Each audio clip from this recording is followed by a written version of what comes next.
The parking garage beneath Harper Industries was unusually quiet, the kind of silence that hummed in your ears. CEO Daniel Harper walked alone, his polished shoes clicking sharply against the concrete floor.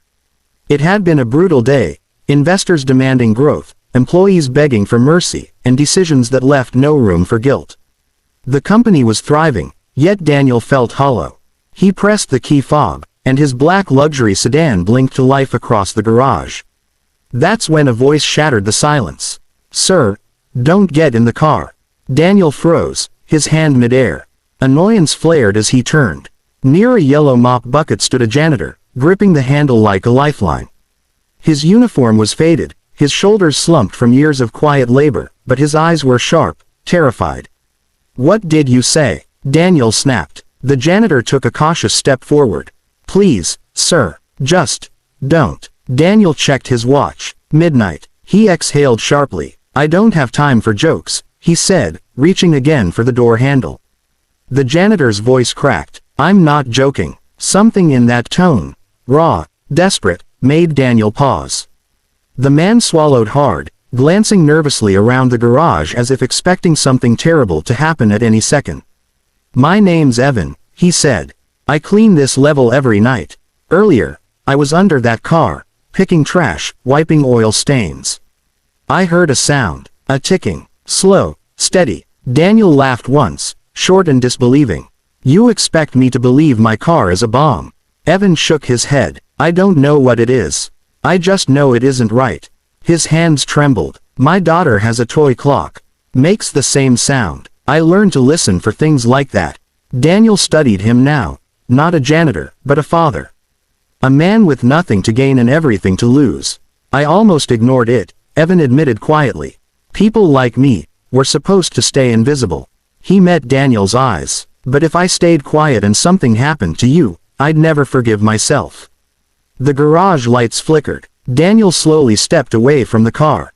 And in that single decision, his life was spared. Daniel Harper had barely taken 3 steps back when the world seemed to hold its breath. The air in the garage grew heavy, thick with an unnatural pressure that made his ears ring. Evan's eyes widened. "Get down," he shouted, grabbing Daniel's arm. The explosion came without mercy.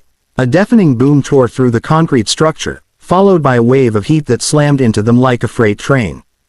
Daniel was thrown hard onto the cold floor, his vision bursting into white light.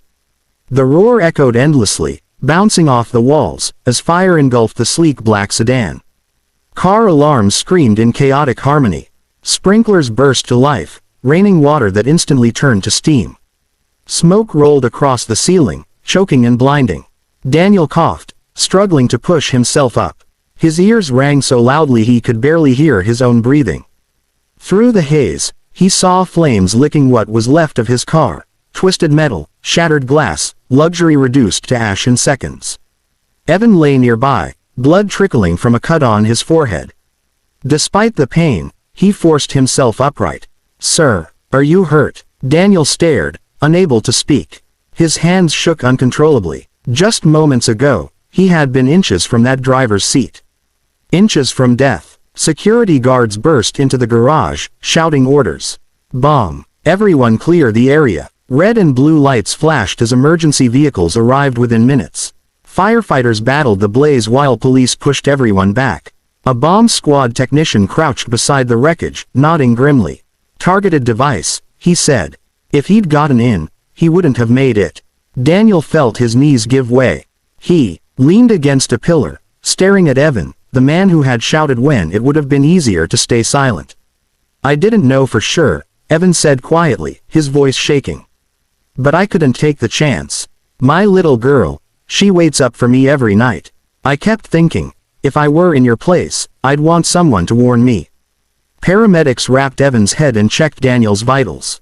As they loaded Evan onto a stretcher, Daniel stepped forward and grabbed his hand. "You saved my life," Daniel said, tears streaking through the soot on his face. Evan nodded once. Anyone would have done the same. But Daniel knew that wasn't true. The smell of smoke clung to everything.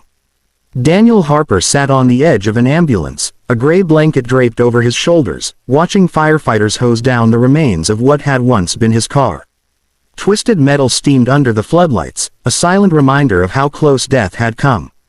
Every few seconds, the image replayed in his mind, his hand on the door, the janitor's scream, the fire. A detective approached, notebook in hand. "Mr. Harper, this was a professionally placed device," she said. "Someone knew your schedule." Daniel nodded numbly. Enemies came with the title. Hostile takeovers, lawsuits, angry shareholders. He had ignored how dangerous power could be. Across the garage, Evan sat on a stretcher, his forehead stitched, his uniform stained with soot. A paramedic offered him water, but Evan barely touched it. His hands wouldn't stop shaking. Daniel stood, the blanket slipping from his shoulders. He walked past security guards and flashing lights until he stood in front of Evan. "You should be home," Daniel said quietly. "With your daughter." Evan gave a tired smile. "She'll be asleep by now. Neighbors watching her." His smile faded. "I just keep thinking, what if I was wrong?" Daniel's throat tightened. "You weren't." Silence settled between them, heavy but honest. Later that night, the building was sealed. Employees were sent home. News vans gathered outside, headlines already forming. Daniel watched through the glass doors as reporters speculated about motives and suspects. For the first time in years, the company felt small. In a quiet hospital corridor hours later, Daniel sat alone, replaying a different thought. How many warnings had he ignored before this? Emails marked low priority. Employees he'd never learned the names of. Voices that went unheard simply because they came from below. Evan passed by, discharged and holding a plastic bag with his torn uniform inside. Daniel stood. "Evan," he said, "what you did tonight, most people wouldn't." Evan shrugged. "I just listened." Daniel nodded slowly. That was the difference. Listening. As Evan walked toward the exit, Daniel realized something unsettling. The man who saved his life earned less in a year than Daniel made in a week. And that fact, more than the bomb, shook him to his core. That night, Daniel didn't sleep.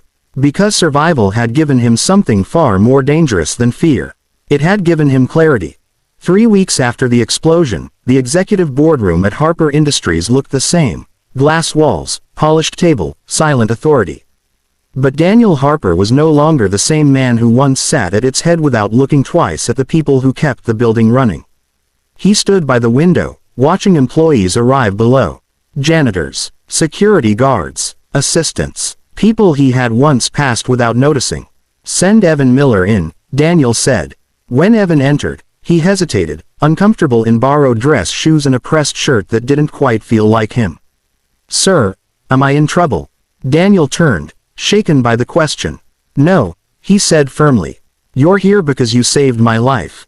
Daniel gestured for him to sit, but, instead of returning to his chair, he remained standing.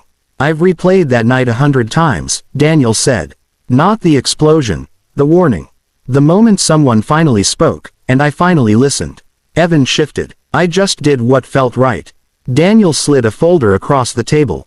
Inside was a new contract. A promotion to facilities safety supervisor. A salary Evan had never imagined. Full medical coverage. Evan's hands trembled as he turned the pages. This has to be a mistake." "It isn't," Daniel replied. "And there's more." He paused. "Your daughter's education, completely funded. From now until college." Evan's eyes filled with tears. "Why?" Daniel swallowed. "Because I built success on people I never truly saw. And one of them saved my life." Weeks later, changes rippled through the company. Wages rose. Safety protocols were rewritten with input from employees on every level. Open-door meetings replaced closed ones. Daniel walked the halls and learned names. News outlets called it a miracle turnaround. Daniel called it accountability. One evening, as Evan walked out of the building, his daughter ran toward him, laughing, her backpack bouncing. Daniel watched from a distance. For the first time, the company felt human.